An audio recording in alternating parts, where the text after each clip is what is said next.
Hello friends, I made this for. My name is Lauren. I'm a tarot reader. I'm an artist, a teacher, believer in Reiki and all magical things, and astrology enthusiast here in Philadelphia, PA. Today is the day I'm going to talk yet again about Aries through the tarot. And of course, I love Aries season because it is the beginning of spring. It is our initiator of spring. Of course, Aries is also the first sign of the zodiac. So we get all the way to the 12th sign, that is Pisces, and start all over again with our good friend Aries. And of course, Aries in the tarot is the Emperor. So we're going to talk about some of the themes of how we can embody Aries by using our good friend the Emperor as our embodiment or a good channeling practice. So I'm going to show you my Aries card in 3 different decks. I have the Holy Spectrum Tarot, the Dali Tarot, and of course the Morgan Greer Tarot, my favorite go-to every now and again. So with the idea of Aries, I like to say the phrases of these different signs, and the phrase of Aries is I am. I like to look at Aries as the spark of existence, that breath of life, in a way that it is fire. It is that spark, that flame that begins to warm our world, and we begin to move out of the colder times in the northern hemisphere where I am to a more warmer climate. Already at this point in my area of Philly, all the snow is mostly melted except for some small remnants that even right now are probably all long gone because of our first little spring rain that has just come down to kiss the earth. So now is a very beautiful, abundant time because so many things are in bloom, so many things are rebirthing, and there is a refreshing restart to our world around us. But what else is there? With I am, we can almost see Aries energy being like that of a budding flower, with all this energy and potential that is ready to explode off into the world, to reach and grow deeply. But with this potential energy, of course, let's remember that Aries is a fire sign. The first sign in the zodiac is fire. And so we can see this as the spark of existence.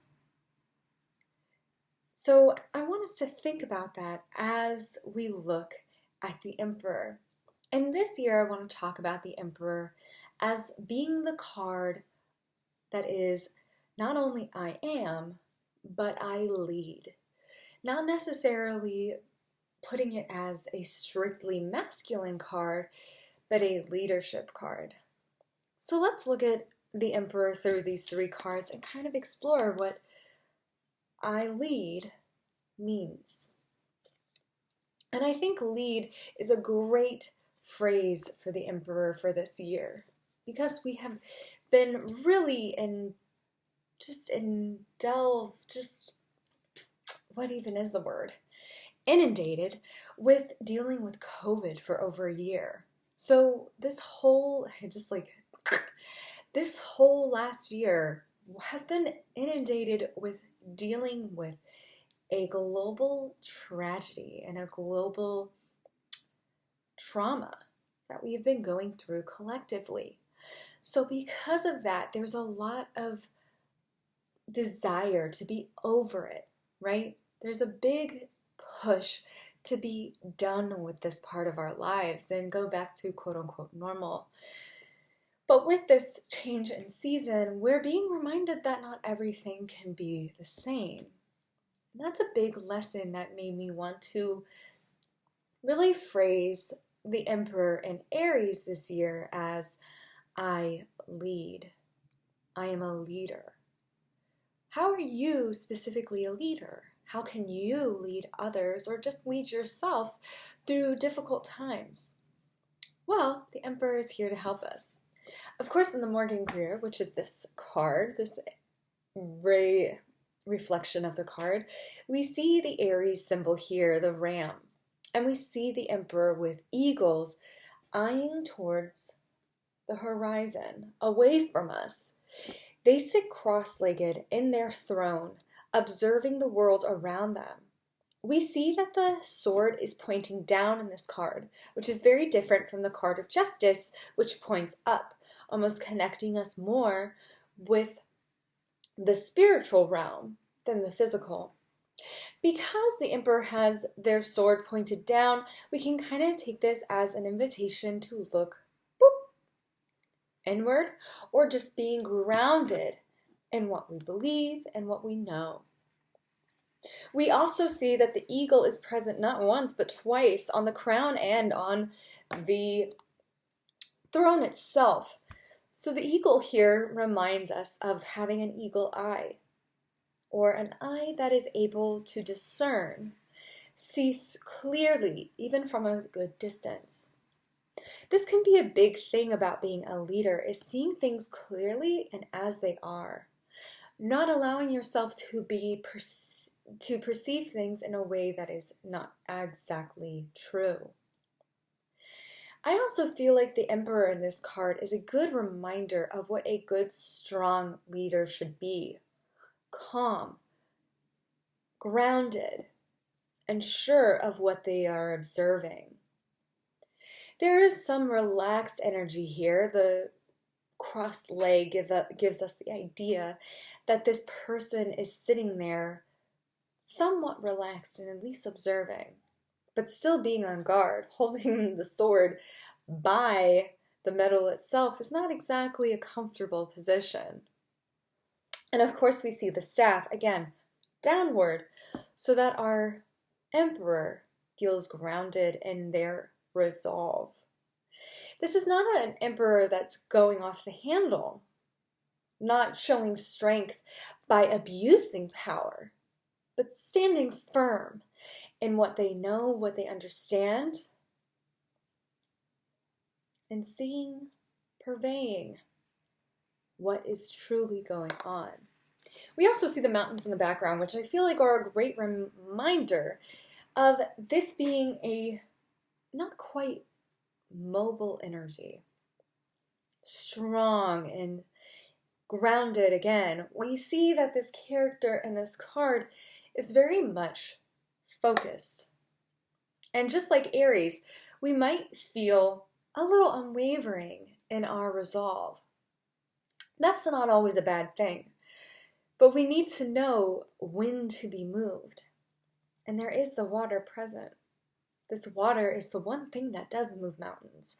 Slowly with time, water has the ability to erode mountains in a way that makes it so that the mountains are not just immobile and flexible things, but reflections of the landscape as it changes.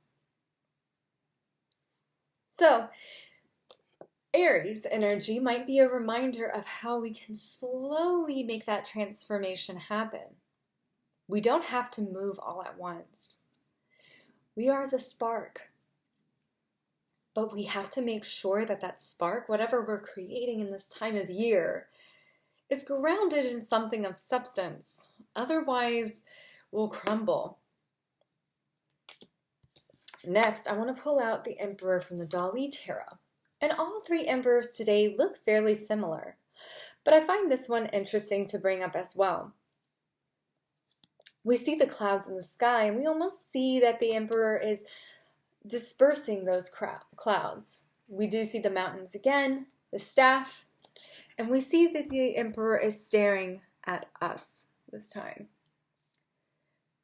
Again, the birds are present. And this idea of being able to observe from a different point of view is very important, right?